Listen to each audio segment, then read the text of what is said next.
Hello friends, welcome you all. आज हम vision IAS के 29 मार्च वाले डेली करंट अफेयर्स डिस्कस करेंगे। वैसे ये वीडियो मैं आपको मोबाइल के माध्यम से प्रोवाइड कर रहा हूँ क्योंकि मैंने आपको बताया था I am out of the town, that's why आज मैं सिलेबस डिस्कस नहीं कर सकता, सो आप कोऑपरेट कर सकते हो। So without delaying, let's move to our first article. Center introduced criminal procedure identification bill 2022। तो ये जो आपका बिल है ये बेसिकली होम मिनिस्ट्री के द्वारा इंट्रोड्यूस की गई है और इसके तहत जो बायोमेट्रिक मेजरमेंट्स हैं कन्विक्ट्स के, अदर पर्सन्स के, उसको ऑथोराइज करता है कि वो लिए जा सकते हैं for the purpose of identification and investigation in the criminal matters. साथ ही साथ ये जो बायोमेट्रिक मेजरमेंट्स होंगे उसको रिकॉर्ड्स के रूप में प्रिजर्व किया जा सकता है। दूसरी इंपॉर्टेंट बात इसके तहत ये है कि ये जो आपका बिल है it will repeal the identification of prisoner act 1920 जो प्रोवाइड करता है सिर्फ फिंगरप्रिंट्स एंड फुटप्रिंट्स के कलेक्शन को, लेकिन इसमें जो आपका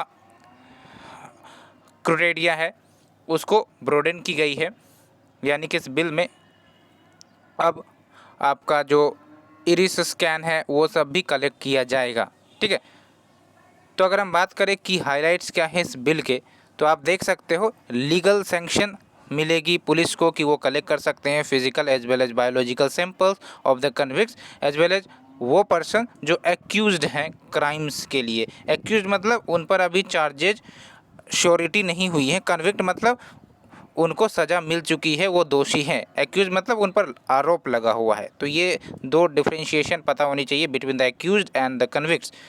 और फिर आपका जो कलेक्ट किया जाएगा उसको रिकॉर्ड के रूप में प्रिजर्व किए जाएंगे for the purpose of their identification. अब कौन कौन से मेजरमेंट्स कलेक्ट किए जा सकते हैं, तो देख सकते हो finger impression, palm print, footprint impressions, photographs, iris and retina scan, तो ये सब आपके कवर होंगे। एंड जो रिकॉर्ड है मेज़रमेंट का, जो भी आपका रिकॉर्ड कलेक्ट किया जाएगा उसको रिटेन किया जाएगा। आप देख सकते हो 75 ईयर्स तक from the date of collection, ये ज़रूर याद रखनी है, 75 years from the date of collection. And इस बिल में बेसिकली बिहेवियरल एट्रीब्यूट्स के कलेक्शन की भी बात की गई है। बिहेवियरल एट्रीब्यूट्स मतलब जैसे सिग्नेचर हो गए, ये सब आपके बिहेवियर को रिप्रेजेंट करता है। हैंड राइटिंग हो गई या फिर एनी अदर एग्जामिनेशन जो रिफ़र किए जाएंगे अंडर सेक्शन 53 और section 53A of the code of criminal procedure 1973, तो इसको भी याद रखनी है। और साथ ही साथ जो आपके नेशनल क्राइम रिकॉर्ड ब्यूरो है उनको एम्पावर करते हैं कि ये कलेक्ट कर सकते हैं, स्टोर कर सकते हैं रिकॉर्ड्स ऑफ मेजरमेंट, उसको प्रिजर्व कर सकते हैं for sharing, dissemination, destruction and disposal of records. याद रखना है डिस्ट्रक्शन की भी बात नेशनल क्राइम रिकॉर्ड ब्यूरो को एम्पावर किया गया है। और ये जो लॉज है ये अप्लाई होता है 3 कैटेगरीज ऑफ इंडिविजुअल को। First one is that any person convicted वाले व्यक्ति के ऊपर तो लागू होगा ही होगा। दूसरा, जिन्हें अरेस्ट किया गया है या फिर जिन्हें प्रिवेंटिव डिटेंशन लॉ के अंतर्गत अरेस्ट किया गया है। आप हमें बता सकते हो प्रिवेंटिव डिटेंशन लॉ किसे कहते हैं। लेकिन अब बात करते हैं सर्टेन इश्यूज़ की। तो सर्टेन इश्यूज़ क्या है, तो पहली बात तो वही होगी फंडामेंटल राइट्स का वायलेशन कैसे। राइट टू प्राइवेसी जो आपके आर्टिकल 21 के तहत फंडामेंटल राइट घोषित की गई थी पुट्टास्वामी जजमेंट के तहत, तो उसका वायलेशन माना जा सकता है। और दूसरी इंपॉर्टेंट बात, क्लैरिटी की कमी है इस बिल में, बिकॉज अदर पर्सन्स को डिफाइन नहीं किया गया। यहाँ पर हमने डिस्कस किया था अदर पर्सन्स, आप देख सकते हो टॉप पे जो अदर पर्सन है उसको डिफाइन नहीं की गई है। यहाँ पर आप देख सकते हैं ना अदर पर्सन, तो उसको डिफाइन नहीं किया गया है, तो ये आपको ध्यान में रखनी है। And the third one is violates the right to be forgotten. Right to be forgotten का क्या मतलब होता है कि एक बार जिस डाटा से काम हो गया उस डाटा को डिलीट कर देने चाहिए। तो यहाँ पर क्या हो रहा है, डाटा को लंबे समय तक रखा जाएगा डिस्पाइट जो मैटर है वो सॉल्व हो गई है या फिर जो एक्यूज्ड है वो कन्विक्टेड हो गए हैं, डिस्पाइट ऑल दैट जो आपके डाटा है वो रखे जाएंगे, 75 ईयर्स तक कलेक्ट किए जाएंगे। तो कहीं ना कहीं ये राइट टू बी फॉरगेटन का भी वायलेशन है जो रिकॉग्नाइज की गई थी सुप्रीम कोर्ट के द्वारा इन जस्टिस केस पुट्टास्वामी जजमेंट, ये हमने देखा भी था। सो फ्रेंड्स, ये हमने डिस्कस कर लिया। Let's move to the second article. Telecom secretary releases tech report rollout of a small cells for 5G networks by leveraging the street furniture। Street furniture मतलब आप जानते हो, जो आपके रास्तों में आप होर्डिंग्स देखते हो, पोल्स देखते हो, ये सब आपके स्ट्रीट फर्नीचर के कैटेगरी में आ जाते हैं। और स्मॉल सेल क्या होते हैं, जैसे आपने सेल टावर देखे होंगे, बड़े बड़े सेल टावर, उसका वाइड कवरेज एरिया होता है, लेकिन स्मॉल सेल जो है उनकी कवरेज एरिया छोटी होगी, लेस एरिया को वो कवर करेंगे। दैट मीन्स कि ये जो स्मॉल सेल होगा वो जगह जगह पर सेट किए जाएंगे, सो दैट नेटवर्क कनेक्टिविटी को इंश्योर करे जा सके, 5G नेटवर्क कनेक्टिविटी को। तो अगर हम कंटेक्स्ट की बात करें तो देख सकते हैं, स्मॉल सेल की अगर हम बात करें तो ये सेलुलर बेस स्टेशन है, यानी कि सेल टावर आप समझ लो, जो आपका स्मॉल कवरेज एरिया प्रोवाइड करेगा, and it will range from 10 metres से लेकर आपका सेवरल 100 मीटर्स।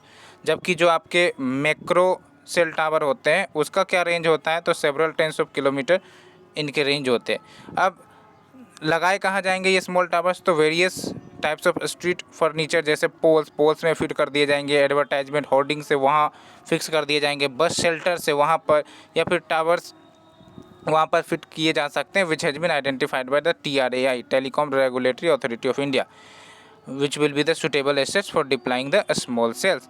अब इंपॉर्टेंट बात ये है कि जो 5G स्मॉल सेल्स है उसके डिफरेंट टाइप्स हो सकते हैं। जैसे फॉर एग्जांपल आपके फेमटो सेल्स है, तो फेमटो सेल्स का जो रेंज होगा वो 10 मीटर का होगा। पिको सेल्स इनका जो रेंज होगा 200 मीटर का होगा। माइक्रो सेल्स इनका जो रेंज होगा आप देख सकते हैं अराउंड 2 किलोमीटर का होगा। तो ये सब के सब आपके स्मॉल एरिया को ही कवर कर रहे हैं। अब इम्पॉर्टेंट बात यह है कि why do we need a small cells in the 5G network. तो first one is your offloading. Offloading यानी कि ये जो बड़े बड़े सेल टावर है, अब लोकेशन काफ़ी ज़्यादा कंजेस्टेड होती जा रही है, बिल्डिंग इंफ्रास्ट्रक्चर बनते जा रहे हैं, तो फिर इनको लगा पाना मुश्किल हो रहा है। दैट्स वाई अब स्मॉल सेल टावर का स्कोप ज़्यादा दिख रहा है, सो दैट कनेक्टिविटी इंश्योर की जा सके जगह जगह पर। दूसरी है आपका कैपेसिटी इन्हेंसमेंट। कैपेसिटी इन्हेंसमेंट यानी कि जो आप भी देखते होंगे कि 4G नेटवर्क का पैकेज लेने के बावजूद जो आपके कनेक्टिविटी है या फिर कॉल की क्वालिटी है वो अच्छे से नहीं मिल पाती। इट इज़ ऑल बिकॉज कि जो आपकी नेटवर्क एसेसिबिलिटी है, रीचेबिलिटी है, वो सही ढंग से आप तक नहीं पहुंच पाती। तो स्मॉल सेल टावर के माध्यम से कैपेसिटी इन्हांसमेंट भी हो सकेगा।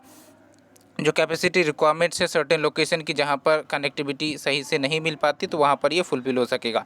साथ ही साथ इंडोर कवरेज के लिए, जैसे बेसमेंट, वहाँ पर नेटवर्क पहुँचना मुश्किल हो जाता है। अंडरग्राउंड मेट्रो टनल्स, वहाँ पर नेटवर्क पहुँचना मुश्किल हो जाता है, तो इन सब एरिया को भी सर्व कर सकेगा ये स्मॉल सेल।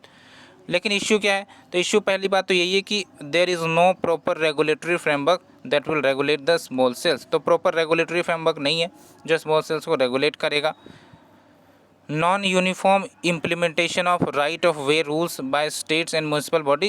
कहने का मतलब ये है कि यूनिफॉर्म रूल्स नहीं होते हैं, डिफरेंट स्टेट्स के डिफरेंट रूल्स हो सकते हैं, तो ये दिक्कत कर सकती हैं। तो प्रॉपर एक प्रकार से मॉनिटरिंग रेगुलेशन नहीं हो पाएंगी। Next is your stability issues, जैसे इलेक्ट्रिक पोल्स है। अब इन सब की स्ट्रेंथ जो है उतनी ज़्यादा तो होती नहीं, आंधी तूफान आएंगे तो कलट जाएंगे, है ना, तो टॉपलिंग हो सकता है पोल्स का, तो स्टेबिलिटी इश्यूज भी आ जाती है। अब बात करते हैं मेजर्स क्या ली गई हैं, तो देख सकते हो सिंप्लीफाइड एंड स्ट्रीमलाइंड प्रोसीजर्स अपनाए जाए बिल्डिंग या स्ट्रीट फर्नीचर को जब भी परमिट देना है स्मॉल सेल्स के लिए। दूसरी इंपॉर्टेंट बात, नॉर्म्स डिज़ाइन किए जाए सो दैट जो न्यू साइट्स हैं उसका अगर एक्विजिशन किया जाए तो सर्टेन ग्राउंड और स्टैंडर्ड्स हो जिस पर या जिसके आधार पर उनको एक्विजिट किया जाए। एंड ग्रेटर ट्रांसपेरेंसी हो on the available assets like towers, buildings and other structures. So friends, ये हमने सेकंड आर्टिकल डिस्कस किया। Let's move to the third article, the move to ease voting for overseas citizen. Overseas citizen यानी कि वैसे citizen जो India के बाहर रह रहे हैं टेम्पोररी पीरियड के लिए, तो उनको ओवरसीज सिटीजन कहते हैं। अब दिक्कत ये होती है कि ओवरसीज सिटीजन को जब भी वोट करनी होती है तो उनको आना पड़ता है, अपनी कंस्टिट्यूंसी में वोट करना पड़ता है, तो कहीं ना कहीं वोट करने में उनको दिक्कत होती है। तो उतनी लंबी दूर करके आना फिर वोट करना तो काफ़ी ज़्यादा एक निगेटिव इम्प्रेशन रहता है, जिसके कारण जो वोटर टर्न आउट है ओवरसीज सिटीजन का वो कहीं ना कहीं ज़्यादा नहीं देखने को मिलता है। तो इसीलिए ये डिसीजन लेने की बात की जा रही है कि जो ओवरसीज सिटीजन है उनके लिए वोटिंग सुविधा आसान की जाए। तो उसके लिए आप देख सकते हो जो union minister for law and justice है उन्होंने इन्फॉर्म किया है कि जो गवर्नमेंट है वो एक प्रकार से पॉसिबिलिटी ढूंढ रही है कि क्या हम ऑनलाइन वोटिंग एनआरआईज के लिए अलाउ कर सकते हैं। एनआरआईज का मतलब आपका वही ओवरसीज सिटीजन ही हो गया। तो जो ओवरसीज हैं या फिर एनआरआई इलेक्टर है वो एक प्रकार से सिटीजन ऑफ इंडिया होते हैं, ठीक है। एंड ये जो आपके एनआरआई होते हैं आपको ही पता है, या फिर ओवरसीज, ये अपने देश से टेम्पोररी पीरियड के लिए दूसरे देश में जाते हैं एम्प्लॉयमेंट के पर्पज़ से या फिर एजुकेशन के पर्पज़ से। लेकिन हाँ, ये बात है कि इन्होंने दूसरे देश का सिटीजनशिप एक्वायर नहीं किया हुआ होता है, ये ओरिजिनली इंडिया के ही सिटीजन्स होते हैं, ठीक है। तो इनके पास भी वोटिंग की पावर होती है, तो इनको क्या कहेंगे, ओवरसीज़ वोटर कहेंगे, ठीक है। That's why they are also eligible to be registered as a voter in the address जो मेंशन किए जाते हैं इनके पासपोर्ट में। तो अभी क्या है आप देख सकते हो, representation of people amendment act 2010, इसके तहत जो एलिजिबल वोटर्स हैं वो वोट कर सकते हैं, बट पोलिंग स्टेशन पर जाके जहां पर उनके नाम इनरोल किए गए हैं एज एन ओवरसीज इलेक्टर, तो जहां पर या फिर जिस भी कंस्टिट्यूंसी में इनके नाम रजिस्टर्ड है वहाँ पर जाके वोट करेंगे। अभी क्या होता है, इशू यही आती है कि जो पर्सन है उसको जाना पड़ेगा पोलिंग बूथ में, तो फिर ये डिस्करेज करता है एलिजिबल वोटर्स को, खासकर ओवरसीज सिटीजन्स को। That's why very low proportion of overseas residents जो एक्चुअली रजिस्टर करते हैं वोटर लिस्ट में अपने नाम या फिर वोट करने के लिए आते हैं। तो इसी इश्यू को ध्यान में रखते हुए कंसेप्ट ऑनलाइन वोटिंग का प्रपोजल चल रहा है। इससे पहले इलेक्शन कमीशन ऑफ इंडिया ने अप्रोच किया था गवर्नमेंट को कि जो एनआरआईज हैं वो अपने votes electronically transmitted postal ballot system या फिर ईटीपीबीएस के माध्यम से करें, जो कि अभी फ़िलहाल जो ईटीपीबीएस की फैसिलिटी है वो अवेलेबल है किसके लिए, arm forces, paramilitary forces, government employ जो अब्रॉड में यानी कि विदेशों में सर्व कर रहे हैं, यानी कि प्रकार से सर्विस वोटर तो इन्हीं को कहते हैं ना, आर्म्ड फोर्सेस, पारामिलिट्री फोर्सेस या फिर गवर्नमेंट एम्प्लॉय सर्विंग अब्रॉड, तो इनके लिए अभी फ़िलहाल एप्लीकेबल है। लेकिन जो आपके एनआरआईज हैं उनके लिए एप्लीकेबल नहीं है, ठीक है। तो उनको आना पड़ेगा अपने कंस्टिट्यूएंसी में, फिर वोट देना पड़ेगा। सर्विस वोटर पर आप अच्छे से तैयारी कर लेना। सर्विस वोटर की न्यूज़ काफ़ी ज़्यादा आई है एंड एक्चुअली मैंने डिस्कस भी किया है PT 365 में, तो वहाँ से भी आप एसेस कर सकते हो सर्विस वोटर के क्या क्वालिफ़िकेशन होते हैं, who will be eligible for voting as a service voter, तो ये आपको ध्यान में रखनी है। सो फ्रेंड्स, इसे डिस्कस करने के बाद let's move to the next article. India Sri Lanka to finalise $1 billion line of credit. तो आपको ही पता है श्रीलंका में इकोनॉमिक इमरजेंसी चल रही है, ठीक है। तो उसी के मदद के लिए जो दोनों देश हैं उन्होंने $1 बिलियन लाइन ऑफ क्रेडिट देने की बात की है। ये लाइन ऑफ क्रेडिट जो है वो आपका ग्रांट नहीं है, याद रखना है। ये पैसे जो भी दिए जाएंगे वो चुकाने पड़ते हैं, ठीक है। भले ही पीरियड ऑफ जो होता है चुकाने का वो लंबे हो सकते हैं, बट अल्टीमेटली जो भी पैसे लिए जाते हैं उसको वापस लौटाना पड़ता है।